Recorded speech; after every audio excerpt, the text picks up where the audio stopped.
Chicago, Seattle, Tallahassee, Scranton.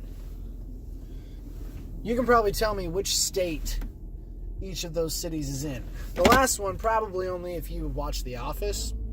There probably aren't that many people that know that Scranton is in Pennsylvania, just inherently. But there are just these places, like, the reason I bring this up, I was watching a video today, or listening to a video podcast,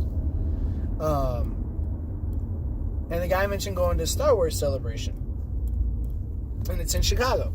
Now, this man is from Kentucky, and he just referred to it as Chicago. Just a blanket statement. He said, we went to Chicago. Now, if you live in Illinois and you say, hey, I'm going to Chicago, people know what you're talking about. Really, if you live anywhere in the United States and you say Chicago, people should know what you're talking about. But it was just odd. It tweaked something in my brain to hear a person from another state just say Chicago as though it was this place that everybody goes or knows of. Not Chicago, Illinois, or Tallahassee, Florida, or, whatever it might be.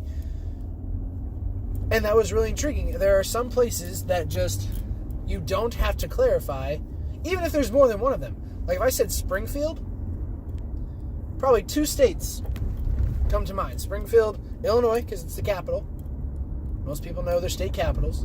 And Springfield, Missouri, because it's right next to Illinois. Okay. Did you know there are actually 34 states in the United States that have a Springfield in them? 34 out of the 50 have a Springfield. And you're like, man, I didn't realize that. And here I am just saying Springfield as though Illinois is the only one.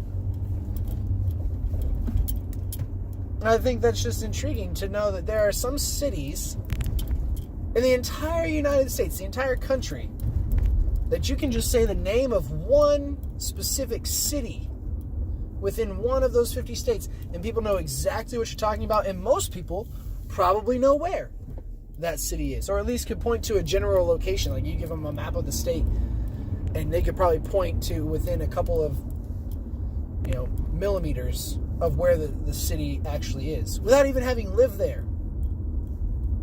And I think that's just impressive. And again, the other thing that's impressive is that there are 34 states that have a Springfield. There are 34 Springfields. That's not even the one with the most. Do you know what the most common city name in the entire country is? There are only 4 states that don't have a city by this name. Okay? Alaska, Hawaii, Louisiana, and Oklahoma are the only 4 states in the entire United States that don't have a city named Riverside. Riverside is the most common city name in the United States, which is interesting because not many states have a notable river that's worth being on the side of. But there's your fun fact for the day. I'll see you tomorrow.